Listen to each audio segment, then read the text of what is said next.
എന്റെ യെല്ലോ ഗ്യാങ്ങിനെ മനസ്സിലാക്കി തരാം ഈ ഫ്രാങ്ക്ലിൻ ആരാണെന്ന്. നീ ഇന്ന് മത്സരിക്കാൻ പോകുന്നത് ഈ ഫ്രാങ്ക്ലിനോടാ, കാൽപന്ത് കളിയിലെ രാജകുമാരൻ. എന്നെ തോൽപ്പിക്കാൻ നീ നിന്റെ ഈ മഞ്ഞപ്പടയൊന്നും പോരാ.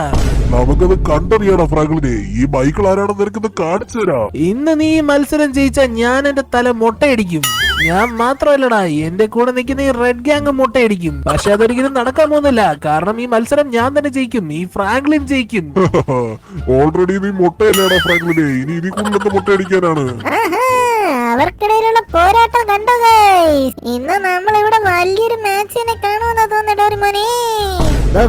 വലിയ മാച്ച് നടക്കാൻ പോകുന്നല്ലോ ഷിഞ്ചനെ. വേണമെങ്കിൽ നോക്കിക്കോ, നമ്മുടെ ഫ്രാങ്ക്ലിൻ ചേട്ടൻ തന്നെ എനിക്ക് ജയിക്കുന്നത്. മൈക്കിളൊന്നും തോപ്പിക്കാൻ പറ്റില്ല. എനിക്കും അത് തന്നെയാടാ തോന്നി, നമ്മുടെ ഫ്രാങ്ക്ലിൻ ചേട്ടനെ ജയിക്കൂ. അപ്പൊ നമ്മുടെ മത്സരം ആരംഭിക്കാൻ പോവുകയാണ്. എല്ലാവരും റെഡിയല്ലേ? ലെസ്റ്ററെ, ഇത് ആര് ജയിക്കുമെന്നാ നിനക്ക് തോന്നുന്നേ? എനിക്ക് നമ്മുടെ മൈക്കിൾ ജയിക്കുമെന്നാ തോന്നുന്നേ. എനിക്ക് ഫ്രാങ്ക്ലിൻ ജയിക്കുമെന്നാ തോന്നുന്നേ. ഫ്രാങ്ക്ലിൻ ജയിച്ചാ ഞാൻ ഹാപ്പി.